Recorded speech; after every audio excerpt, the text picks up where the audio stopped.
ప్రభువులో మనం ఆనందించడానికి ప్రభు మనకు చూపిన కృపను బట్టి ప్రభుని స్థుతిస్తూ దేవుని యొక్క సన్నిధి యొక్క ప్రసన్నత మనల్ని మన జీవితాన్ని తాకునుగాక. దేవుని యొక్క వాక్యం చదువుకున్నాం.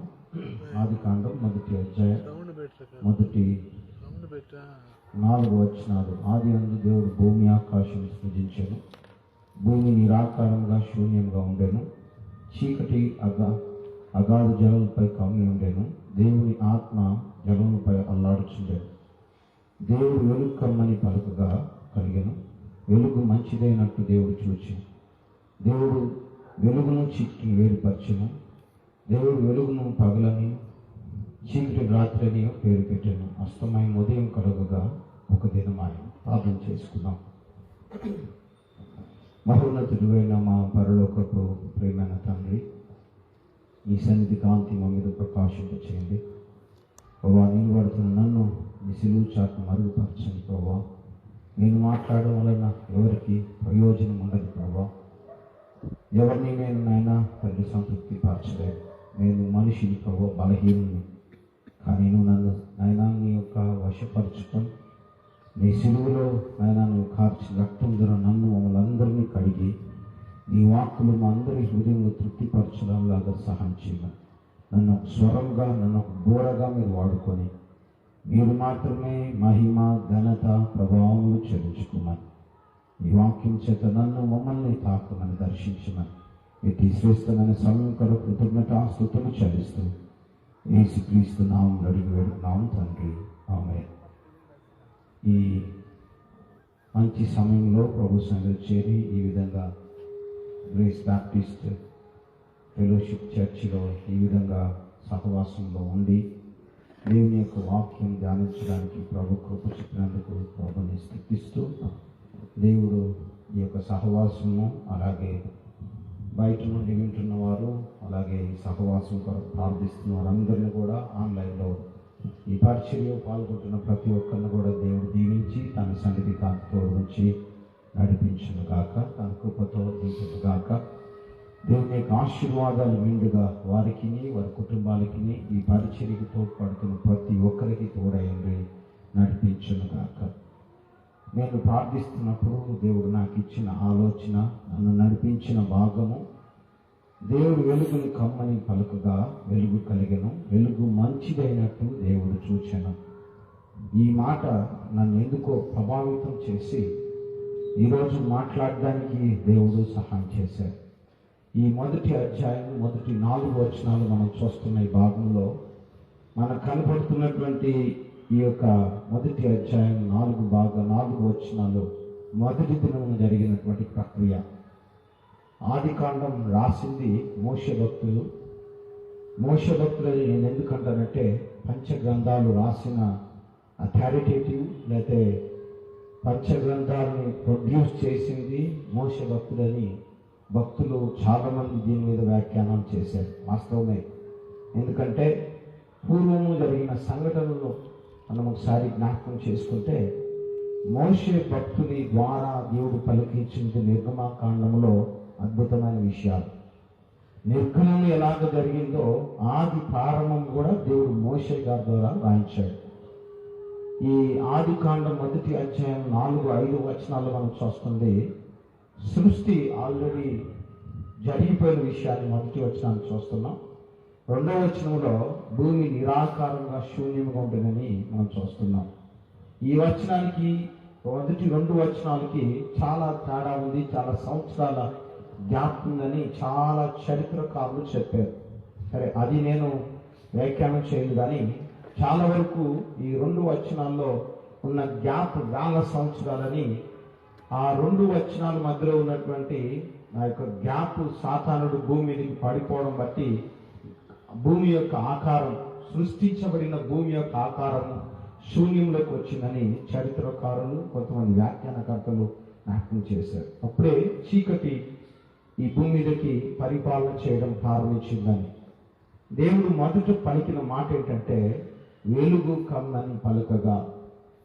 ఈ వెలుగు చాలామంది దైవజనుల యొక్క వ్యాఖ్యానం లేకపోతే కామెంట్రీస్ మనం ఒకసారి గమనిస్తే దేవుడు వెలుగు కమ్మనగా అది మంచిది అని తెలుగులో వ్రాయబడి ఉంది. ఇంగ్లీష్లో అయితే సో గుడ్ అని వ్రాయబడి ఉంది. దేవుడు ఆ వెలుగు ద్వారా ఎంత సంతృప్తి పొందాడో, ఎంత ఆనందాన్ని అనుభవించాడో. ఈ భూ సంబంధమైనటువంటి మంచి కార్యాల్లో వెలుగు సంపూర్ణతనిచ్చినటువంటి పరిభాగం. ఈ భూ సంబంధమైనటువంటి విషయాలలో వెలుగు మానవుని జీవితానికి సంపూర్ణత, పరలోక సంబంధమైనటువంటి ప్రత్యక్షతను చూపిస్తున్నటువంటి భాగం. అనగా దేవుడు వెలుగు కమ్మని పలికిన ఆ మొదటి దినమున ఆ వెలుగు తన కుమారుడైన యేసుక్రీస్తు ప్రభువారి ప్రత్యక్షతను గురించి జ్ఞాపకం చేస్తున్నటువంటి మొదటి దినపు సృష్టిలో. అందుకే ఎఫెసీ పత్రిక అపోస్తలుడైన పౌలు భక్తుడు ఎఫెసీ పత్రిక 1వ అధ్యాయంలో అంటాడు, భూమి పునాది వేయబడక మునిపే ఆయన ఒక ప్రణాళిక వేసుకున్నాడు. ఈ ప్రణాళికలో యేసుక్రీస్తు వారి ప్రత్యక్షతను మనం చూస్తున్నాం. యేసుక్రీస్తు వారి యొక్క ప్రత్యక్షతలో మనం చూస్తున్న ఈ భాగంలో ఏముందంటే, వెలుగు కలగమని దేవుడు పలికినప్పుడు ఆ వెలుగు తనకి ఎంత సంతృప్తినిచ్చిందో, ఆ వెలుగు ఎంత పరిపూర్ణతనిచ్చిందో, ఆ వెలుగు దైవ సంబంధమైనటువంటి ప్రత్యక్షతను చూపించినదిగా, దైవ సంబంధమైనటువంటి పరిపూర్ణతను కనపరిచినదిగా మనం చూస్తున్నాం. వాస్తవమే, మనకి లైట్ లేదంటే, కరెంటు పోయిందంటే ఎంతగా మనం అలమటిస్తాము, ఎంతగా మనము కలవరం చెందుతామంటే, ఎక్కడ ఏముందో, ఎక్కడికి వెళ్ళాలో కరెంటు వచ్చే వరకు రాత్రి వేళ కానీ ఎప్పుడైనా. ఇప్పుడు ఇన్వర్టర్స్ ఉన్నాయి, ఇప్పుడు చాలా మనకి పరికరాలు ఉన్నాయి, మనకి టెక్నాలజీ పెరిగింది కాబట్టి కరెంటు పోయినప్పుడు మనం వీటిని ఎత్తుకోవట్లేదు. కానీ పూర్వకాలంలో వెలుగు లేనప్పుడు, కరెంటు పోయినప్పుడు ఎంతగా దానికి కరెంటు కొరకు లేకపోతే లైటింగ్ కొరకు ఎంతగా అలమటించేవారు. అయితే దేవుడు కూడా చీకటిని చూసినప్పుడు, వెలుగు కమ్మని పలికినప్పుడు ఆయన వెలుగులో ఆయన చూచినటువంటి సంతృప్తి, ఆయన అనుభవించినటువంటి పరిపూర్ణత ఈ భూమి మీద దేనితో పోల్చదగినది కాదు అని మనము చూస్తున్నాం. వాస్తవమే. ఎందుకు అన్నాడు అక్కడ? అది చాలా మంచిది. నేను ఇంకొక మాట ఇంట్లో కలుపుతాను. వెలుగు మంచిది, అది చాలా మంచిది. ఎంత మంచిది అంటే, ఈ భూమి మీద అంతకంటే మంచిది ఇంకొకటి ఏది లేదు. పాత నిబంధన ఈ ఆది కాండము మొదటి దినపు ప్రవచనకు పరిపూర్ణత, లేకపోతే ఆది కాండం మొదటి అధ్యాయంలో ఉన్న 5 వచనాల యొక్క పరిపూర్ణతను మనం ఒకసారి చూస్తే అది దేన్ని సూచిస్తుంది అంటే, దేవుని యొక్క ప్రత్యక్షతను, తన కుమారుని యొక్క ఈ భూమి మీద రాకను సూచిస్తున్నటువంటి అద్భుతమైనటువంటి విషయం. యేసుక్రీస్తు వారి యొక్క పరిపూర్ణత, యేసుక్రీస్తు వారి యొక్క ప్రత్యక్షత, యేసుక్రీస్తు వారి యొక్క అవతరణను గురించినటువంటి తెలియపరుస్తున్నటువంటి విషయం. అందుకనే ఇక్కడ ఆ వెలుగు మంచిది అని దేవుడు చూశాడు. అంతవరకు మంచి అనలే, మంచి ఇక్కడి నుంచే ప్రారంభించాడు. ఫస్ట్ రోజే ఆ వెలుగును చేసిన దినమందే అది మంచిది అని దేవుడు ఆ నోటి నుండి వచ్చినటువంటి ఫస్ట్ వర్డ్ ఏంటంటే ఇది మంచిది. కారణం ఏంటంటే తన కుమారుని ఈ భూమికి పంపించబోతుంది మంచిది. దేవుని యొక్క గుణగణాలు, దైవ ప్రత్యక్షత ఈ భూమి మీద కనపరుస్తున్నప్పుడు మనిషికి దేవుడు మంచి చేయడానికే ఉద్దేశించాడు, కానీ చెడు చేయడానికి ఆయన డైరీలో లేదు, ఎక్కడా కూడా లేదు. ఎందుకంటే మంచిని మాత్రమే తను ఎక్స్పోజ్ చేయడానికి భూమికి వచ్చాడు, మంచిని మాత్రమే తన భూమి మీద చూపించుకోవడానికి వచ్చాడు. అందుకనే ఈ వెలుగు మంచిది అని దేవుడు చూశాడంట. ఎంతగా ఆయన్ని సంతృప్తి పరిచిందో, ఎంతగా ఆయనకు పరిపూర్ణతనిచ్చిందో, ఎంతగా ఆయన అంతరంగికంగా ఎంతగా ఆనందించాడో. కరెంటు రాగానే, మనం వెలుగు కలగగానే, వెలుగు మన ఇంటిలో మన వ్యక్తిగతంగా వెలుగు చూసినప్పుడు ఎంతగా మనం సంతృప్తి చెందుతామో అది పర్సనల్ గా అనుభవించినప్పుడు మాత్రమే తెలియదు. ఈ వచనం చదివినప్పుడు రొటేలుగా మనం చదువుకుంటూ వెళ్ళిపోతాం. ఆది దేవుడు భూమి యొక్క సృజించిన, భూమి నిరాకారం గురించి శూన్యంగా ఉండేది. ఈ మంచిది అన్నప్పుడు నా మనసు అక్కడ తాకింది. కారణం ఏంటంటే వెలుగులో మంచి ఉంది. దేవుడు పలికిన మొదటి మాటలో ఎంత మంచి లేకపోతే ఈ పదాన్ని మొదటి దినమున చేయడానికి దేవుడు ఇష్టపడ్డాడు. ఈ పనిని మొదటి దినమున చేయడానికి డెడికేట్ చేయబడ్డాడు. తన్ను తాను దైవ సంబంధమైనటువంటి ప్రత్యక్షతలను తీసుకొని వచ్చాడు. అందుకని అక్కడ జ్ఞాపకం చేస్తాడు. మోషే భక్తుడు రాయనంలో ఎంతగా ఆయన దేవునితో గడిపి దేవుని ముఖ దర్శనం చేసుకొని 30 రోజులు దేవునితో ఉండి కిందకు వస్తే, మోషే నీ ముఖాన్ని మేము చూడలేకపోతున్నాం. కారణం ఏంటంటే దేవునితో మాట్లాడి దేవుని యొక్క గుణగణాలు, దేవుని యొక్క మంచితనంలోకి వచ్చేసరికి మనిషిని, ఈ పాపి అయిన మనుషులు మోషే భక్తులను చూస్తుంటే అయ్యా నేను నిన్ను చూడలేకపోతున్నా, నీ ముఖం మీద ముసుకేసుకో. కారణం ఏంటంటే దేవుని మంచితనం మోషే భక్తుల్లో పరిపూర్ణంగా వచ్చేసింది. 30 days 30 రోజులు దేవునితో గడిపిన తర్వాత, 30 రోజులు ఈ వృత్తాంతమంతా చెప్పిన తర్వాత, 30 రోజులు తన ప్రత్యక్ష గుడారం యొక్క నమూనా, ప్రత్యక్ష గుడారం పరిపూర్ణత, ఆది కాండం నుంచి ద్వితీయోపదేశ కాండం వరకు తను చెప్పిన ప్రతి పరిస్థితి రాస్తున్నప్పుడు ఎంతగా దేవుని అనుభవించాడో, ఎంతగా ఆ వెలుగులు ఆయన అనుభవించాడో. ఆయన పిలిచినప్పుడు 3వ అధ్యాయంలో ఆయన పిలిచినప్పుడు పొల దగ్గర ఆ వెలుగును చూచి, ఆ పొగ, ఆ మంటలు చూచి ఆ ప్రాంతంలోకి వెళ్ళి నేను ప్రార్థన చేసుకుని వద్దామని వెళ్ళినటువంటి మోషే భక్తులు ఆ పొద దగ్గరికి వెళ్ళి చెప్పులు తీయమన్నప్పుడు చెప్పులు తీసి అక్కడికి వెళ్ళిన తర్వాత తను అనుభవించిన ఆ భాగము, లేకపోతే తను సంపూర్ణంగా అనుభవించినటువంటి పరిస్థితి. ఇది మోషే భక్తుని యొక్క వ్యక్తిగత జీవితాన్ని ఒకసారి మనం ప్రశ్నిస్తే ఆయన ఏమంటాడు అంటే, ఆయన ఒక వ్యాఖ్యానాన్ని జ్ఞాపకం చేస్తూ పడుతున్నారు. నిర్గమకాండము 33వ అధ్యాయంలో మోషే భక్తుడు దేవుని అడిగాడు, ప్రభువా ఎందుకు నేను నిన్ను అనుభవిస్తున్నాను, వాస్తవమే నేను నిన్ను చూస్తున్నాను, నేను నిన్ను అనుభవిస్తున్నాను వాస్తవం. 33వ అధ్యాయం నిర్గమకాండం 19వ వచనంలో దేవుడు అంటాడు, అతడు దయచేసి నీ మహిమను నాకు చూపమనగా ఆయన నా మంచితనమంతా ఎదుట కనపరచుదును, యెహోవా అను నామము నీ ఎదుట ప్రకటించదను, నేను కరుణించువాడను కరుణించదను, ఎవరి యందు కరుణించకూడదు వాని యందు నేను కరుణించదను. చూడండి, నా మంచితనం అంతా నేను పెట్టాలా, నీకేం కావాలి నీకు అంటే దేవుని మంచితనాన్ని ఎక్స్ప్లోర్ చేయడానికి, లేకపోతే ఈ భూమి మీద ప్రత్యక్షపరచడానికి మొదటి దినమున దేవుడు చేసిన వెలుగుని చూస్తున్నాను. ఆ మోషే భక్తుని యొక్క వ్యాఖ్యానం, లేకపోతే మోషే భక్తుని యొక్క మనసులో కలిగింది. నేను దేవుని చూశాను వాస్తవమే. ఆయన వెనుక భాగాన్ని చూసినప్పుడు, ఆ బండ సందులో నుంచి నేను ఆయన చూసినప్పుడు ఆయన మంచితనం నాకు కనపడింది, ఆయన ఉపకారం నాకు కనపడింది, ఆయన వెలుగులో సంతృప్తి నాకు కనపడింది. ఐగుప్తులో నా ప్రజలు, నా ఇజ్రాయిల్ ప్రజలు అణిగిపోయి అనదార్చబడి తొక్కబడి మానవ దళితనే ఓడి అక్కడి నుంచి పుట్టుకొచ్చింది. ఇజ్రాయిల్ ప్రజలు ఐగుప్తులో నలిగిపోతూ, చెప్పు కింద పురుగులాగా నలిగిపోతూ, వారి పాపపు జీవితంలో ఎలాగైతే ఈరోజు మనిషి నలిగిపోతూ అలాంటి బ్రతుకులో నుంచి మానవుని విడిపించడానికి మోషే భక్తులు తీసుకెళ్లి అక్కడ నిలబెడితే, మోషే భక్తులు తీసుకెళ్లి అక్కడ నిలబెట్టి అద్భుత కార్యాలు చేస్తే, మోషే భక్తులు ఇజ్రాయిల్ ప్రజలు అందరితో కలిసి వచ్చినప్పుడు ఆయన అడుగుతున్నాడు, నేను నిన్ను చూడాల్సిందే, నీ మహిమను చూడాల్సిందే. దేవుడు అంటున్నాడు, నా మంచితనం అంతా దగ్గర పెట్టారు కదా, నీకు ఇంకేం కావాలి? దేవుడు తన మంచితనాన్ని ఈ భూమి మీద చూపించుకోవడానికి వచ్చాడు. తన మంచితనాన్ని ఈ భూమి మీద పాత నిబంధన భక్తులు అనుభవించారు.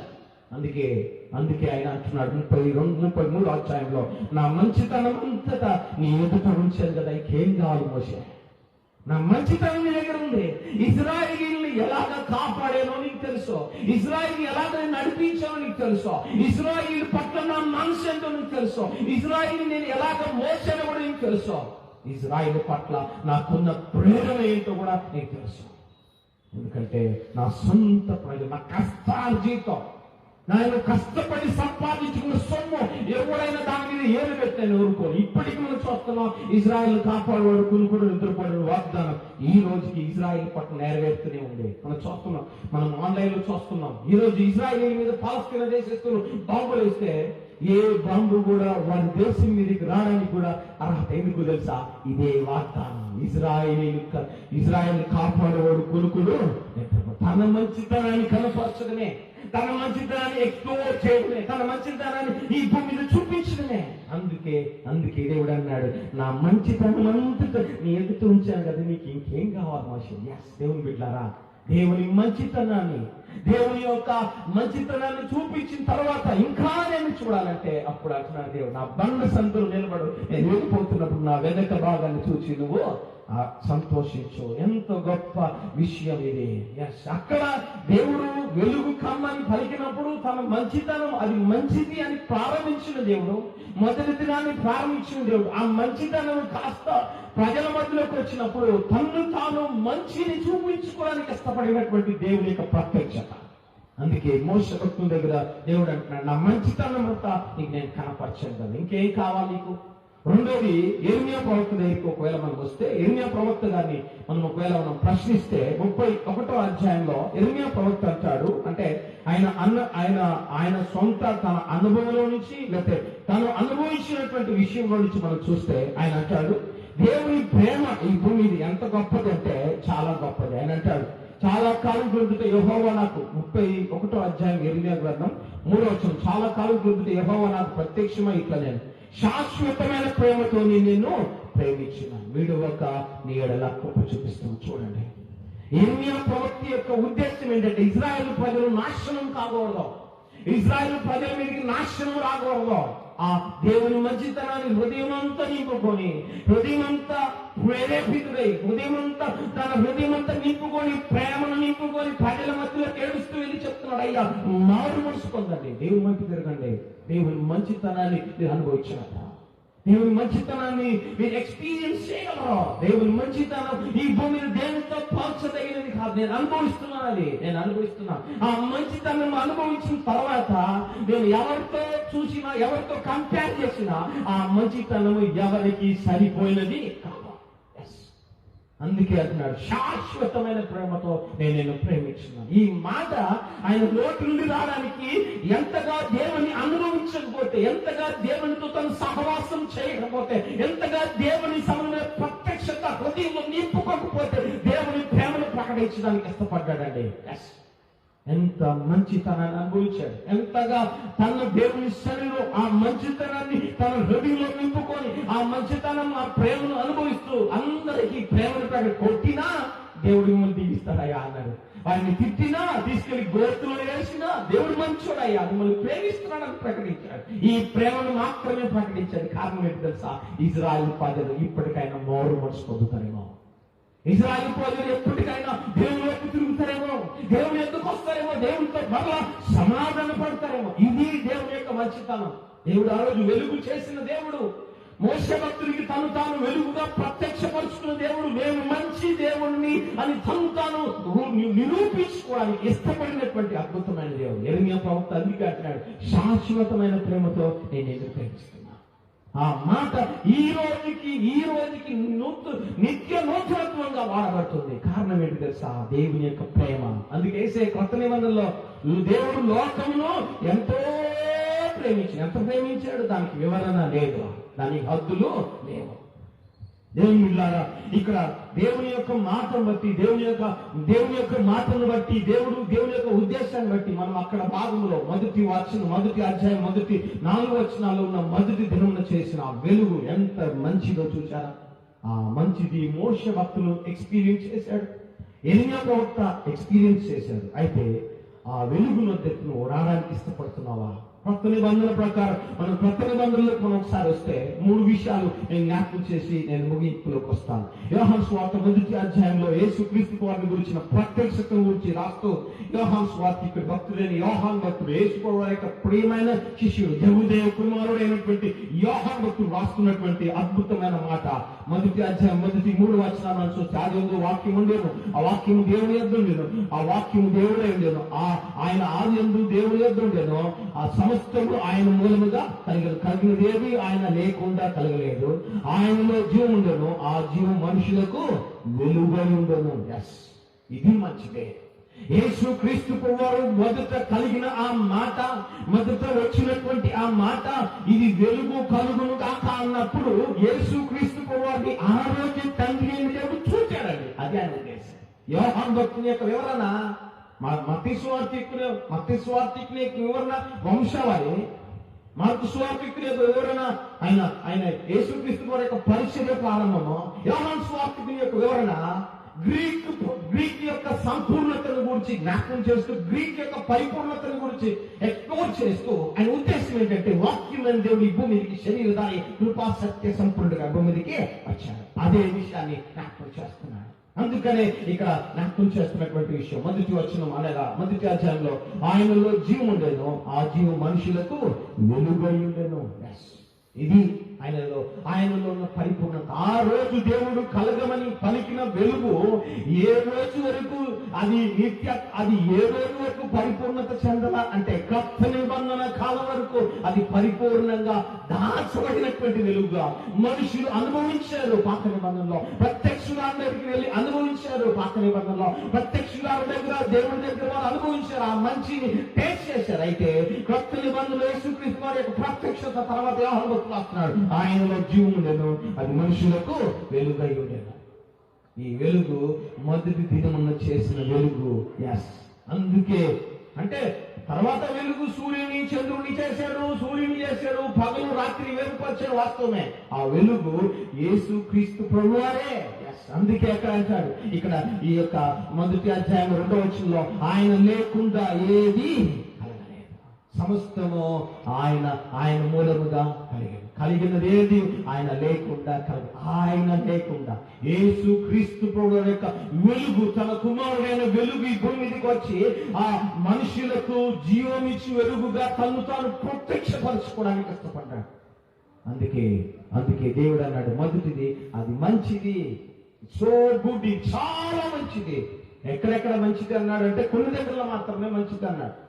అది మంచిది కాదని ఎప్పుడన్నా నరుడు ఒంటరిగా ఉండటం మంచిది కాదన్నాడు, అక్కడ మాత్రమే. ఇక మిగతా ఎంత మంచిది, మంచి అని ప్రారంభించింది వెలుగుతో దగ్గర నుంచే ప్రారంభించాడు. అంటే తన కుమారుని ప్రత్యక్షతను ఆ రోజు చూచి, తన కుమారుని యొక్క పరిపూర్ణతను ఆ రోజు చూచి, తన కుమారుని యొక్క సమాధానాన్ని, పరిపూర్ణమైన సమాధానాన్ని ఆ రోజు చూచి అనుభవించాడు తండ్రి అయిన దేవుడు.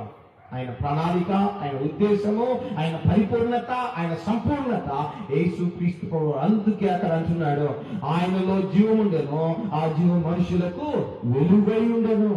ఈ భూమి మీద అనేక మంది జీవితాలను వెలిగించడానికి వచ్చాడు యేసయ్య.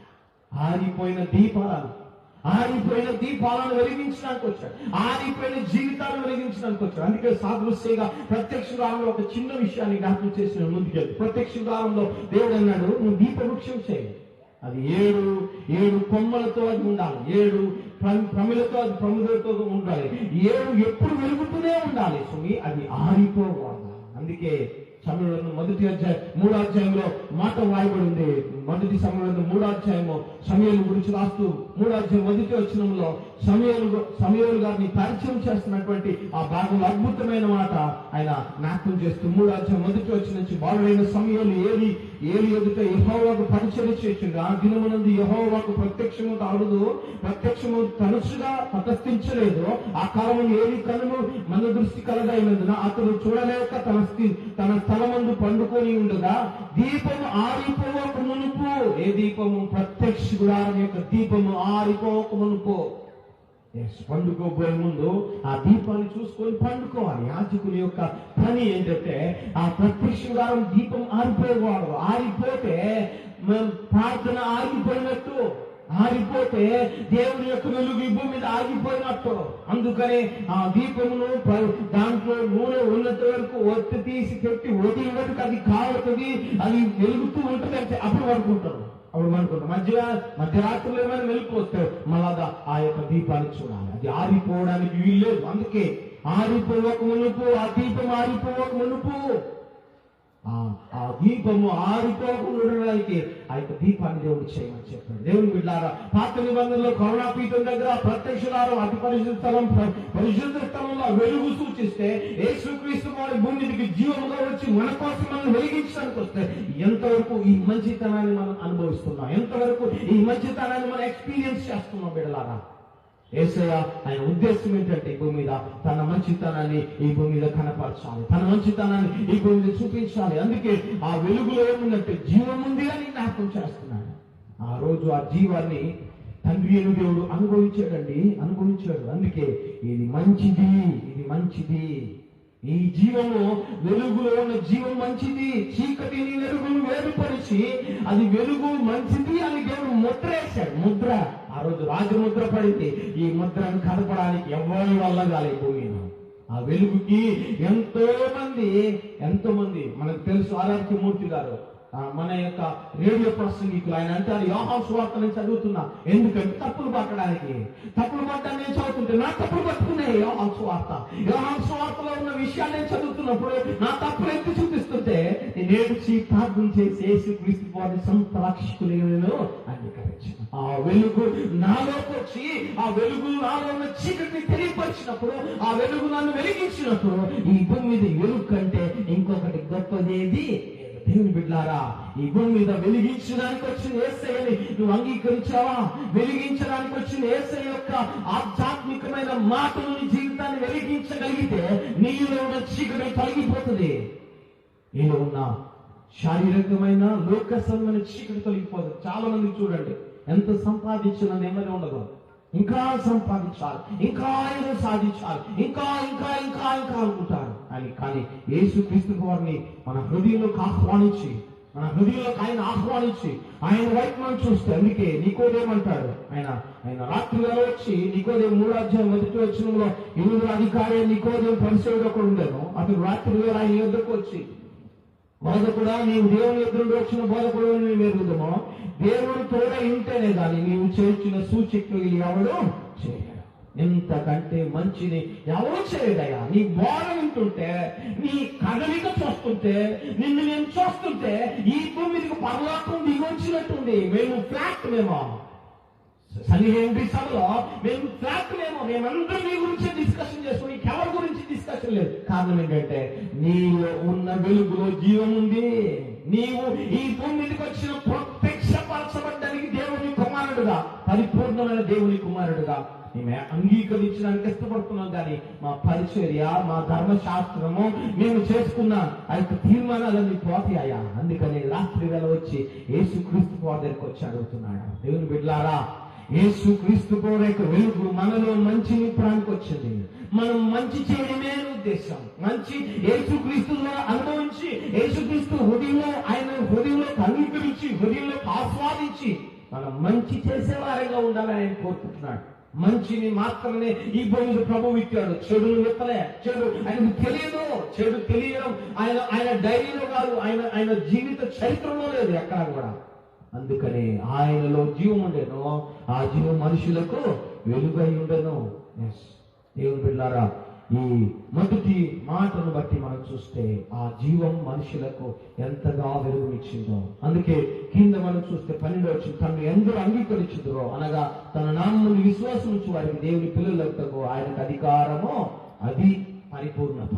నువ్వు ఈరోజు విశ్వసిస్తే, నువ్వు అన్నిజుడు అయినా, నువ్వు యేసుని ఎరగని వాడు అయినా, యేసు దగ్గరికి తెలియని వాడు అయినా, యేసుని గురించిన విషయాలు నువ్వు తెలియకపోయినా, ఈ వెలుగుతో కూడిన విషయాలు నువ్వు అంగీకరిస్తే నీ హృదయంలో ఉన్న ఆ యొక్క చీకటిని, నీ హృదయంలో ఉన్న అంధకార సమయమైన క్రియలను విడిపించి నీ జీవితంలో వెలుగుతో నింపగలిగిన అద్భుతమైన దేవుడైనా.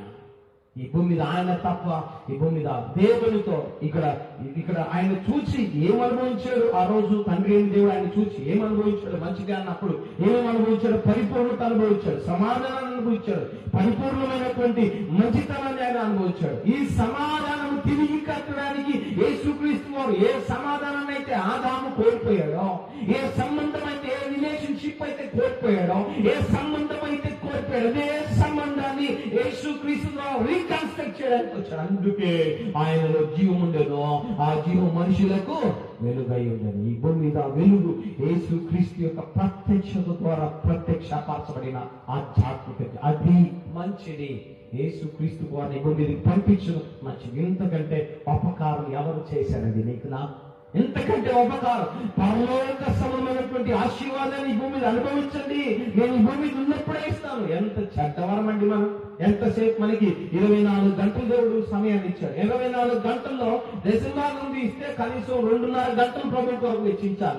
ఎంతసేపు రోజుకి ప్రభు కొరకు మనం వచ్చేస్తున్నాం, ప్రార్థన చేస్తున్నాం, వాక్యం చదువుతున్నాం, ప్రభుత్వం మనం సమయం గడుపుతున్నాం. చాలా మంది గడుపుతున్నారు, వాళ్ళందరికీ వందనాలు. కానీ గడపని వారి గురించి ఉద్దేశం ఏంటి? ఇంత సమయం ఇస్తున్నాడు, ఇంతగా మనకి ధనం ఇస్తున్నాడు, ఇంతగా వనరులు ఇస్తున్నాడు, ఇన్ని ఉపకారాలు, ఇన్ని మేలు చేస్తున్నాడు, ఇంత కాపాడుతున్నాడు, ఇన్ని వనరులు ఇచ్చి నడిపిస్తూ ఆరోగ్యకరంగా ఉంచాడు. ఎంతవరకు ప్రభు కొరకు వెచ్చిస్తున్నాం? ప్రభు కొరకు సమయాన్ని మనం వెచ్చించడానికి ఇష్టపడుతున్నాం.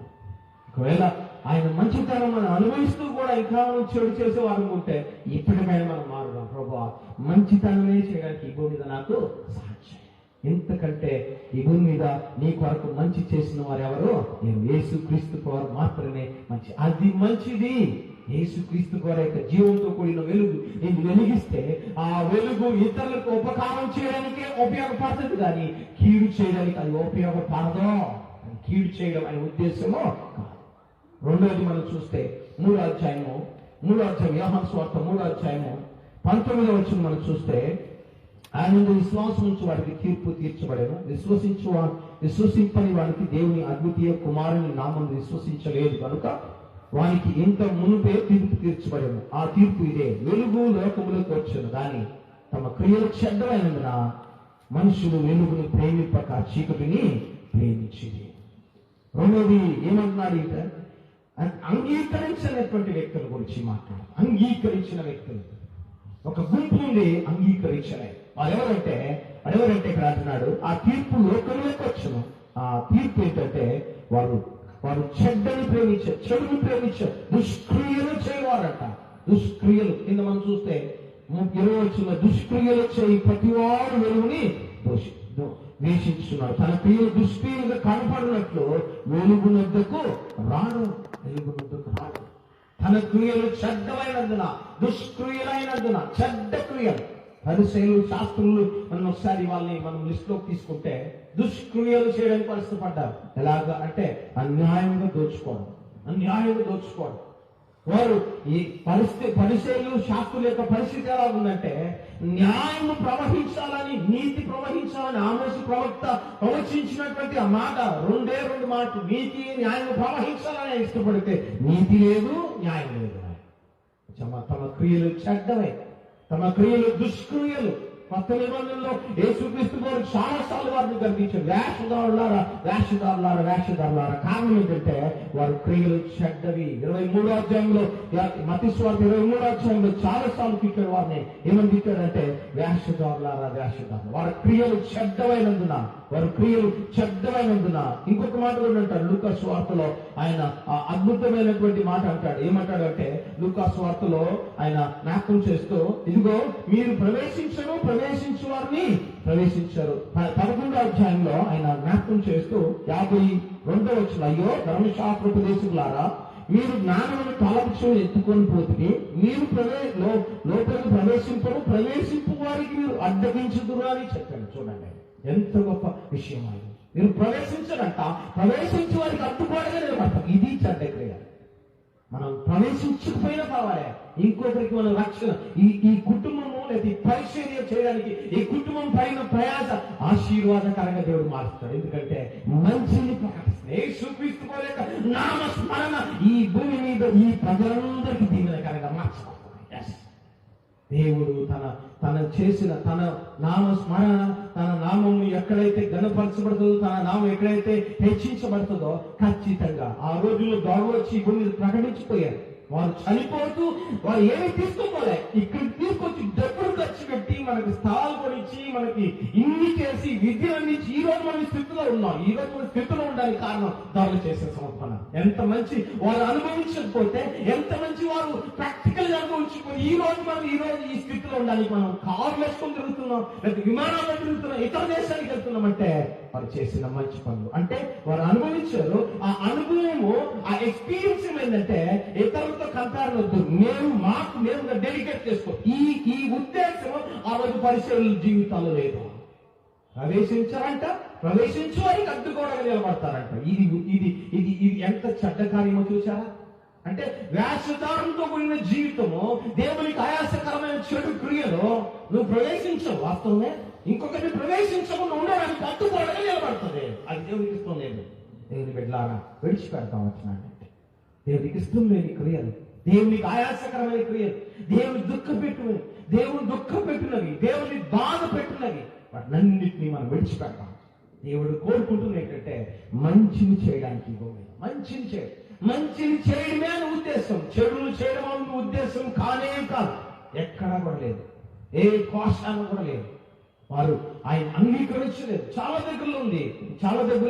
నేను మీకు కావాలంటే తర్వాత చూపిస్తాను, నేను మీకు పెడతాను. వాస్తవంగా ఇశ్రాయేలు అంటే పరిసయ్యులు, శాస్త్రులు ఏమంటారు, వారి గురించి ఏమంటారు తెలుసా? అన్యాయముగా మీరు మీ యొక్క దేశంలో లేదా మీ ప్రాంతంలో అన్యాయముగా విధవరాల దగ్గర కూడా మీరు సొమ్ముని సేకరిస్తున్నారు కదా అని కూడా రాస్తారు లూకా సువార్తికుడే. ఇవన్నీ ఎందుకు నేను జ్ఞాపకం చేస్తున్నా అంటే, ఎంత అన్యాయం జరగకపోతే యేసయ్య వారిని తెచ్చాడు. ఆయన మంచి చేయడానికి వచ్చి ఉపకారం చేస్తుంటే ఉపకారం అనుభవించేవారిని బా స్తోత్రం ప్రభు అని అనుకుండా, దేవునికి స్తోత్రం చెల్లించుదని వారు పాట పాడకుండా ఇవి ఎందుకు చేసి విశ్రాంతి దినమున చూడండి అడ్డుగోడ నిలబడ్డ ఒక్క విషయం అయితే దాన్ని వ్యాఖ్యానం చేయడంలో ఎంత గొప్ప నాశనకరమైన విషయం అది. ఉపకారం చేసిన వారిని చూసి మనం ఆనందించాల్సినటువంటి క్రైస్తవ జీవితం, ఉపకారం చేసినటువంటి వ్యక్తిని చూసి మనం వారితో కలిసి సంతోషించాల్సినటువంటి క్రైస్తవత్వం ఇప్పుడు అలా లేదు. పక్కనోడు బాగుపడితే చూడండి ఇక్కడ జరిగిన విశ్రాంతి బాగు చేసిన వాడిని చూసి వారు ఏర్చబడుతున్నారు. ఎందుకు వీడిని బాగు చేశారు అని కొరదామండి, అది ఏదో ఒకటి తీర్చేద్దాం. ఉపకారం చేయడానికి వేసే వస్తే ఉపకారాన్ని ప్రశ్నించడం ఒక విధంగా పక్కన పెడితే, ఉపకారము చేసిన వ్యక్తిని చూసి ఈర్షపడేటువంటి దుష్క్రియ లోపల ఉంది కాబట్టి వారు మంచిని అంగీకరించలేని వ్యక్తిలో వారు మిగిలిపోయారు. చరిత్రలో వారు చరిత్ర పుటాల్లో రేపు తిరుగు వారికి నిలబడతారు. ఖచ్చితంగా ఇది వాస్తవం. ఇది ఈరోజు బ్రతికి ఉన్న మనము ఈ కోవిడ్ నుంచి తప్పించబడి, ఈ పరిస్థితుల గుండా తప్పించబడి ఈరోజు మనం ఇలాగ బ్రతికి ఉన్నామంటే యేసయ్య కృప తప్ప ఇంకొకటేది లేదా. అందుకనే ఆ మంచిని అనుభవించిన మనము, ఆ మంచిని ఎక్స్పీరియన్స్ చేసిన మనము, ఆ మంచితో పాటు ఇతరులకు మంచి చేయడానికి మనల్ని మనం కట్టుకున్న ప్రభుత్వం కలిసి ఉపకారం చేయడానికి మన హృదయాలను ప్రేరేపించుకున్నాం. ఉపకారం చేయడానికి మన జీవితాలను ప్రేరేపించుకున్నాం. దేవుని బిడ్డలారా, యాకోబు పత్రికలో అంటాడు, యాకోబు పత్రికలో జ్ఞాపకం చేస్తూ యాకోబు గారు వారికి జ్ఞాపకం చేస్తూ అంటాడు, ఆయన జ్ఞాపకం చేస్తూ 16వ వచనం 3వ అధ్యాయం 16వ వచనం ప్రకారం మనం చూస్తే ఆ యొక్క వెలుగుల గురించి, ఆ మంచి ఫలాల గురించి, అయితే పైనుండి వచ్చి జ్ఞానం మొదట పవిత్రమైనది, తర్వాత సమాధానకరమైనది, మృదువైనది, సులువుగా లోబడినది, కనికరముతో మంచి ఫలములతో నిండుకున్నది, పక్షపాతము లేదు. చూసారా, ఇది యేసయ్య చూపించిన ప్రేమ. యాకోబు భక్తుడు ఈ మాట తన సహోదరుడు రాశాడండి. ఈ పత్రిక తన సొంత సహోదరుడు, యేసుక్రీస్తు తర్వాత పుట్టినటువంటి సహోదరుడు, యేసయ్య పునరుద్ధానం అయిన తర్వాత అంగీకరించిన వ్యక్తిన యూదులకు రాస్తున్నాడు, అయ్యారా ఈ భూమి మీద యేసుక్రీస్తు వారిని అంగీకరించండి, మనం మంచిగా చేస్తాం, చెడుని చేయడానికి దేవుడు మనల్ని ప్రేరేపించాడు. యేసయ్యని మంచిని అనుభవించిన వారు చాలా మంది మంచి చేయడానికి ఈ భూమి మీద మనం ఎందుకున్నామో తెలుసా? మంచిని చేయడానికి మనం ఉన్నాం, చెడును చేయడానికి కాదు. చెడు కొరకు మనము అడుగులేయడానికి కాదు, మంచి చేయడానికి, ఉపకారం చేయడానికి. ఉపకారం అనుభవించిన నీవు ఎలా అపకారం చేయదు? అపకారం చేయడానికి దేవుడు మనల్ని పిలవలేదు.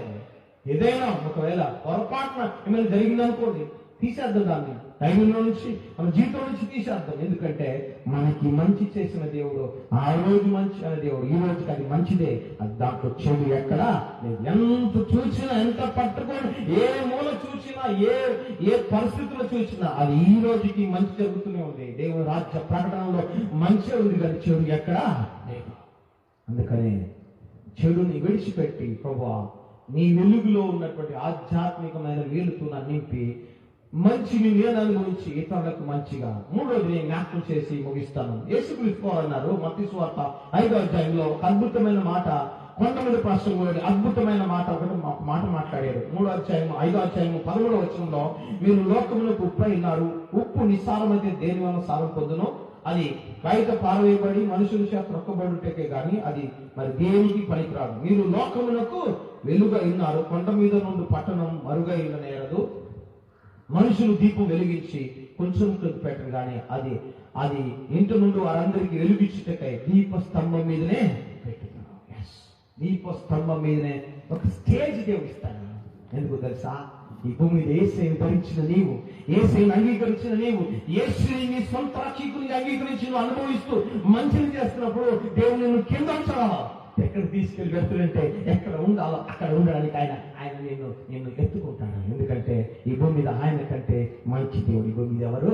ఈ మంచిని అప్పుడు చూశాడండి తండ్రి దేవుడు. ఇప్పుడు చూడటం కాదు, మొదటి దినమున ఆయన చేసిన మంచి, ఆ వెలుగులో ఉన్న మంచి, మన కుమారుడి భూమికి వచ్చినప్పుడు జీవం ఉందని, తన కుమారుడి భూమిని చెడు క్రియలు చేసిన వారి మీద కూడా మంచిని ప్రకటిస్తాడని, ఆ మంచిని చేసిన వ్యక్తులు, అనుభవించిన వ్యక్తులు ఈ భూమి మీద కింద ఉంటారని, అందరూ పైన ఉంటారని ఆయన జ్ఞాపకం చేశాడు. అందుకనే ఈ 5వ అధ్యాయంలో కొండ మీద ప్రసంగంలోని భాగంలో ధన్యతలు అయిపోగానే ఆయన అంటున్నాడు, దీపం వెలిగించబడితే అది ఎక్కడో కొంచెం క్రింద మంచం కింద అది కట్టాలి. యేసుక్రీస్తు వారిని అంగీకరించి నువ్వు మంచి చేస్తున్నప్పుడు నీ మంచిలోని వెలుగు, లేకపోతే నీ దీపంలో అంతరంగికమైన దీపంలోని వెలుగు అనేకులకి వెలుగునిస్తున్నప్పుడు యేసు అది కింద పెట్టాడు. ఎక్కడో కొంచెం క్రిందో, ఎక్కడో మంచం క్రిందో, ఎక్కడో తలుపు సాకుండో తీసుకొచ్చి వెలుగు మీద పెట్టాడా? ఎందుకంటే ఈయన ద్వారా యేసుక్రీస్తు నామ స్మరణ జరుగుతుంది. ఈయన ద్వారా యేసుక్రీస్తు నామ స్మరణ ఆశీర్వాదకరంగా ఉంది. ఇది మంచిది, ఇది మంచిది. అందుకే యేసుక్రీస్తు వారు అన్నారు తన యొక్క కొత్త నిబంధన భాగంలో చాలాసార్లు జ్ఞాపకం చేసిన భాగం, చాలాసార్లు నేను అబ్రహాము దేవుడునో, నేను ఇస్సాకు దేవుడునో, నేను యాకోబు దేవుడు చనిపోయారు కదా, లేరు కదా. వాస్తవం వాళ్ళు లేరు. వాళ్ళ పేర్లు ఎందుకు ఉపయోగించుకున్నాడంటే వారు మంచిని అనుభవించారు, వారి జీవాన్ని అనుభవించారు, మంచిని అనుభవించారు, వారు మంచిని చేశారు. అందుకే నేను వారి దేవుడిని చెప్పుకోవడానికి ఇష్టపడ్డాను. మరి నీ పేరు ముందు నా దేవుడిని చెప్పుకోవడానికి నీకు ఎటువంటి ఆధ్యాత్మికమైన దీవెనలు ఉన్నాయి? ఒకసారి గుర్తు చేసుకో. అందుకే 11వ అధ్యాయం సాంఖ్యగ్రంథంలో నీతి మంతులు నిత్యం నిలుచు కట్టడం వల్లే ఉంటాడంట. ద లార్డ్ ఈ భూమి మీద ఈ కట్టడాలు ఉండకపోవచ్చు, ఈ బిల్డింగ్స్ అని ఉండకపోవచ్చు, ఈ బిల్డింగ్స్ లో ఏమి ఉండకపోవచ్చు, కానీ నీ ఆధ్యాత్మిక జీవితం మీద కట్టబడి దీపం వెలిగించబడి ఆ దీపాన్ని ఇతరులకి ఎక్స్పోజ్ చేసి యేసుక్రీస్తు వారి మంచితనాన్ని అనుభవించి ఆ జీవాన్ని లోపల ఉంచుకొని ఇతరులకు ఎప్పుడైతే ప్రకటించి నీ జీవితం ఎలాగ ఉంటుందో నీది ఒక మంచి కట్టడం. అందుకే క్రొత్త నిబంధనలో మత్తయి సువార్త 15వ అధ్యాయంలో ఒక ఆమె వచ్చింది. యేసుక్రీస్తు వారికి మనకు తెలుసు, దావీదు కుమారుడు నన్ను కరుణించు. యేసయ్య నన్ను కరుణించవచ్చు కదా, లేకపోతే యేసుకు యోధా వంశస్థులైన యేసయ్య మేము యూదులము, మేము అన్ని జనులము, మమ్మల్ని కరుణించవచ్చుగా. దావీదు కుమారుడైన యేసు నన్ను కరుణించు. ఎంతమంది అడగలేదండి దావీదు కుమారుడు? దావీదు పేరు ఉచ్చరించవేంటి? దావీదు పాపం చేశాడు గర్షబతో, దావీదు పేరు ఎందుకు ఉచ్చరించావు అన్నాడా? దావీదు చివరి కాలం వరకు కూడా దేవుడు నమ్మకంగా బ్రతికాడు. ఒకే ఒక పొరపాటు తప్ప తన జీవితంలో ఇంకో పొరపాటు. ఈ భూమి మీద పాపులైన మనుషులు దేవుని తిరిగి దేవునితో కట్టబడి దేవునితో సమాధానపడి దేవుని యొక్క వెలుగును, దేవుని యొక్క జీవాన్ని అనుభవించిన తర్వాత ఈ భూమి మీద ఏ మనిషి దేవుడు విడిచిపెట్టేవాడు ఒక ఉన్నతమైన స్థితిని ఇచ్చేవాడు. దీప స్తంభాన్ని ఈ భూమి దేవుడు ఏర్పాటు చేశాడు. ఆ ప్రమిదలు వెలుగుతూ ఉండాలని ఎందుకు చెప్పాడు తెలుసా? వెలుగుతూ ఉన్నప్పుడు దానికి విలువ. నీ జీవితం, నా జీవితం ఆరిపోక మునుపు, ఈ దీపం ఆరిపోక మునుపు, ఇది గోకులో పోక మునుపు, ఈ దేహం బూడిదలో కలిసిపోక మునుపు వెలుగుతూనే ఉండాలి. ఆయన ఎక్కడ హెచ్చించాలని తెలుసు, ఎక్కడ తగ్గించాలని తెలుసు, ఎక్కడ వాడుకోవాలని తెలుసు, ఎక్కడ ఉంచాలని తెలుసు. ఉంచేవాడు, హెచ్చించేవాడు, గణపరిచేవాడు ఆయన, మనం కాదా. అందుకే ఇది మంచిది అని ఆ రోజు దేవుడు అన్నాడు. దీంట్లో ఎంత మంచి ఉందో, ఎంత మంచిని ఆ రోజు దేవుడు ఆయన ఉద్దేశపూర్వకంగా అనుభవించి ఈ భూమి దగ్గర తన్ను తాను ప్రకటించుకోవడానికి ఇష్టపడ్డాడా? ఆ మంచిని మన హృదయంలో నింపుకుందాం, ఆ మంచిని మనం అంగీకరిద్దాం, ఆ జీవనం హృదయంలో ఉంచుకుందాం, ఆ మంచి చేత వెలిగించబడదాం. అనేకులకు ఆశీర్వాదకరం ఉండడానికి, నిజమైన క్రైస్తవులు ఉండడానికి దేవుడు మనకి సహాయం చేయనుగాక. ప్రార్థన చేసుకుందాం, ప్రభువు చూద్దాం. ప్రభువా, అటువంటి మంచితనంలోనికి నన్ను నడిపించు ప్రభువా. అటువంటి మంచితనము నా హృదయ అంతరంగంలో ఎప్పుడు ఆ జీవంతో నా జీవితాన్ని అంటుకట్టుకోవడానికి నాకు సహాయం చేయి. దేవుడు మొదటి దినమున వెలుగును కలుగు మనగా ఆ వెలుగు కలిగెను. ఆ మొదటి దినము వెలుగు యేసుక్రీస్తు వారని ఆ రోజే తండ్రి దేవుడు చూశాడండి. ఆ రోజే తండ్రి దేవుడు అనుభవించాడు. ఈ మంచిని నీ హృదయంలోకి ఆహ్వానిస్తే, ఆ వెలుగు నీ హృదయంలోకి ఆహ్వానిస్తే నీకు మంచి జరుగుతుంది. నీ జీవితానికి వెలుగు, నీ జీవితాన్ని గొప్పకారం చేసి యేసయ్య మంచి చేయడానికి వచ్చాడు. చెడును విడిచిపెడదాం, చెడ్డ క్రియలు విడిచిపెడదాం, దేవునికి అడ్డుమైన కార్యాలు విడిచిపెడతాం, దేవుని తిరుగుతాం. ప్రభువా, మంచిని అనుభవించి నేను నా కుటుంబానికి, ఇతరులకి, నా పొరుగు వారికి, నా బంధువులకు, నా రక్త సంబంధికి, నా సంఘానికి నేను మేలు కలగడానికి నాకు సహాయం చేయి. ప్రార్థించే కృపను దయచేయి. ప్రార్థన చేసుకుందాం. ప్రార్థన చేసుకుందాం. ప్రభు వైపు చూద్దాం. ఒక్క నిమిషం మనం ప్రభు ఎద్దుకు వచ్చి ప్రభుతో మనం సమాధాన పడదాం. స్తోత్రం స్తోత్రం స్తోత్రం తండ్రి, మహాపరిశుద్ధుడా, జీవం కలిగిన తండ్రి, జీవాధిపతి, మీ మహాపరిశుద్ధ పాదములకు వందనాలు, స్తుతులు, స్తోత్రాలు చెల్లిస్తున్నాం తండ్రి. ఆ దేవా, మీ యొక్క వాక్యమును నా తండ్రి దాసుల ద్వారా మాకు అందించినందుకు వేలాది స్తోత్రాలయ్యా. నా తండ్రి, మంచి జీవితంలో మేము ప్రవేశించిన తండ్రి, మీకు మహిమ తీసుకొచ్చే వరముగా మమ్మల్ని ఆశీర్వదించమని ప్రార్థన చేస్తున్నాం. మాలో ఉన్నటువంటి చెడ్డ తలంపులను, చెడ్డ ఆలోచనలను, చెడ్డ క్రియలను నా తండ్రి తొలగించుకొని మీరు చూపించిన మంచిని, మీరు చూపిన బాటలో నా తండ్రి, మీరు మాకు మా ఎదుట ఉంచినటువంటి బాటలో నా తండ్రి మేము మీ వెలుగులో నడిచేటువంటి మీ బిడ్డలముగా మమ్మల్ని ఆశీర్వదించమని ప్రార్థన చేస్తున్నాం. ఎంతమంది అయితే నా తండ్రి వాక్యం వింటున్నారు, అటు వారందరూ తమ హృదయాల్లో నా తండ్రి మీ యొక్క మంచిని ఉంచుకొని సమాజానికి, ఈ సొసైటీకి నా తండ్రి మంచి చేసేవారిగా ప్రతి ఒక్కరిని మీరు ఆశీర్వదించండి. వారిని, వారి కుటుంబాలను నా తండ్రి మీరు ఆశీర్వదించమని ప్రార్థన చేస్తున్నాం. నా తండ్రి, మీ పరిచర్యలో, మీ యొక్క నా తండ్రి సేవలో నా తండ్రి ముందుంటున్నటువంటి ఈ కుటుంబాన్ని కూడా మీరు దీవించండి, ఆశీర్వదించండి. ఈ కుటుంబం సంబంధించిన ప్రతి ఒక్కరిని మీరు దీవించి ఆశీర్వదించి బలపరచమని నా తండ్రి మీ యొక్క వాక్యాన్ని ఇతర మీ దాసుని, వారి కుటుంబాన్ని మీరు దీవించి ఆశీర్వదించండి. ఇదిగో అతను ఇక్కడ కూర్చున్న ప్రతి ఒక్కరిని మీరు దీవించి ఆశీర్వదించి ఫలింపచేసి అభివృద్ధి పరచమని మా ప్రభువును, మీ ప్రియ కుమారుడైన నజరేయుడైన యేసుక్రీస్తు ప్రభు వారి శ్రేష్టమైన నామములో మిక్కిలి వినయంతో బ్రతిమలాడి అడిగి వేడుకుంటున్నాము తండ్రి. ఆమేన్. Praise the lord.